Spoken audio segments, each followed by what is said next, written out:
Kuri uyu wa gatandatu ahagana ku isaha y'isa moya n'igice zisiya saa mbiri z'ijoro, umuhanda uturuka mu mujyi werekeza mu Kanogo habaye impanuka ikomeye ubwo imodoka bwoko bwa Prius yari iturutse mu mujyi yagongaga abantu bakoraga umuhanda bane bagahita basiga ubuzima, ikanagonga n'izindi modoka zigera kuri ebyiri nazo zikangirika mu buryo bukomeye. Bamwe mu baturage babonye iby'iyi mpanuka barabigarukaho. Ngiye kumva numva inyuma yanjye hari ikintu kiri kugenda nk'indege mu guhindukira, mbona ni imodoka.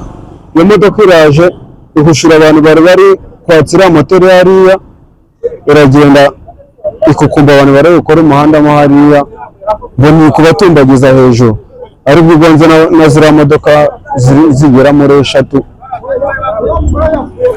batatu bitabye Imana, n'uwa kane ashobora kuba yitabye Imana akigera muri ambulance. Abakoraga umuhanda hari abantu bameze nk'agatsiko, sinzi ibintu bari gukoramo hariya mu muhanda, aba bakimara gukwepa yamanutsemo hariya epfo niba yakukumbye mbona iri kubaterera hejuru, yisha bari mu muhanda, bari mu mamodoka, imodoka zangiritse buretse gukomereka bamwe, ariko nta n'umwe witabye Imana.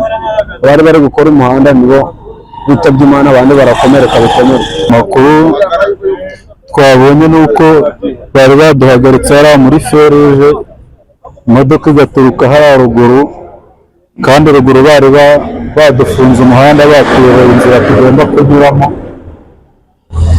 Ngezemo hano inyurasanse nike rero birangira igonganye na ziriya modoka. Hano hari harimo abakozi bari gukora hariya ku muhanda, irabagonga, bamwe birangira ubuzima bwabo bugiye. Nuko byagenze birangira uko nguko, kubera ko bari kuhakorera ibikorwa kandi bari batubujije. Ruguru hari umupolisi ugomba kuyobora aho ibinyabiziga bigomba kunyura, ubwo rero yahanyuze kandi hatemewe, birangira ahuriyemo n'izindi zari ziri hano mu muhanda wazo zazamukaga, ubwo birangira bigenze uko nguko. Uko ni impanuka yagenze, n'umushoferi washatse gutana umuhanda ashaka guca muri santimetre, agezemo hano hagati ata umuhanda agongana n'indi. Urebye n'umuhanda ashobora kuba atarawumenyereye kuko perime ye basanzwe yari imaze ukwezi kumwe. Rero nicyo cyabiteye, yataye umuhanda wiwe kandi bana baramuhagarika.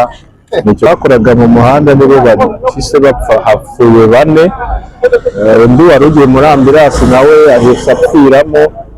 Ubwo urumva abandi nyine bagiye kwitabwaho, ntabwo tuzi niba bari bubeho nabo.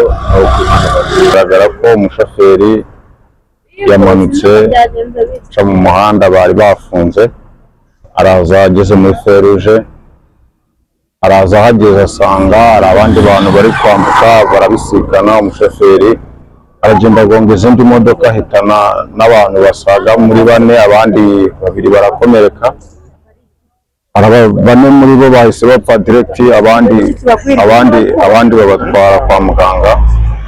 Biga muri make biragaragara ko umushoferi ibintu yakoze ni ibintu bimeze nk'uko yaba yabiteguye, cyari ubundi buryo byaba bimeze, kuko yagonze imodoka zigera muri 3 cyangwa. Abageze para muri rompuwe, ariko iriya modoka yamanutse yirukana n'ibituruka ruguru, yageze nimba yabuze fera ntabwo rwize, irangije asanze ikimara kubagonga.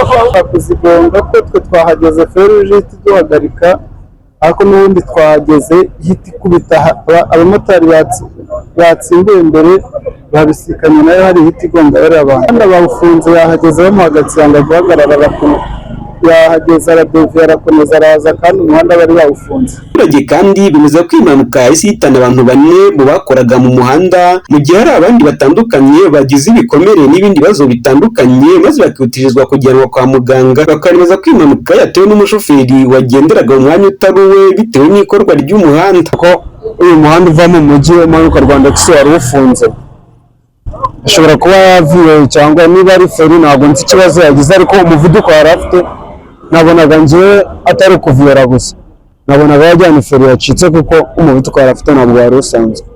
Abantu bapfuye ni abantu bakoraga umuhanda, ntabwo ari abagenzi, ni abantu bareba mu buryo bwo gukora umuhanda. bagenda bahunga arabagonga, bamwe muri bo barapfa abandi barakomereka batwara kwa muganga. Nubwo buryo twabibonye mu mbega bari abantu twari duhari twese, nubwo buryo twabibonye. Nabonye nasanze haryamye abantu 6 mu muhanda, ariko sinzi niba bose bahise bapfa.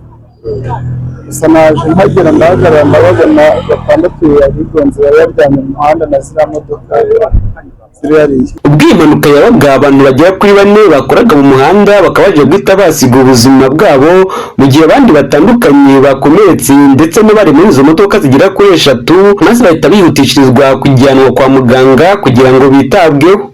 Agenda Isengiyumva Gisa Steven, RTV mu mujyi wa Kigali. Amahirwe, impamvu yitwa amahirwe nuko adahoraho, ayo yo ntagucike. Speak Academy Coaching Center iramenyesha abantu bose bashaka kwiga bakitegura gukora ikizami cya leta gisoza amashuri yisumbuye nk'abakandida bigenga ko imyiteguro yatangiye kandi amasomo amaze gutangira. Ayo masomo azamara umwaka umwe gusa ugahabwa diplome ya A2.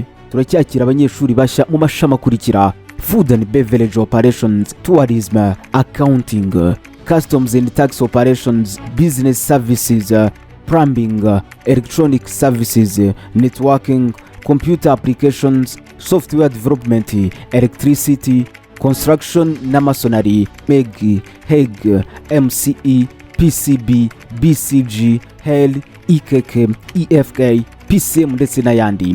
Kwiyandikisha bikorwa buri munsi mu masaha y'akazi ni ku biro bya Speak Academy Coaching Center mu mujyi wa Kigali, ni hafi ya Sainte Famille. Ku bindi bisobanuro ukaduhamagara kuri 0788 19 74 48. Speak Academy Coaching Center, tegura ejo hawe.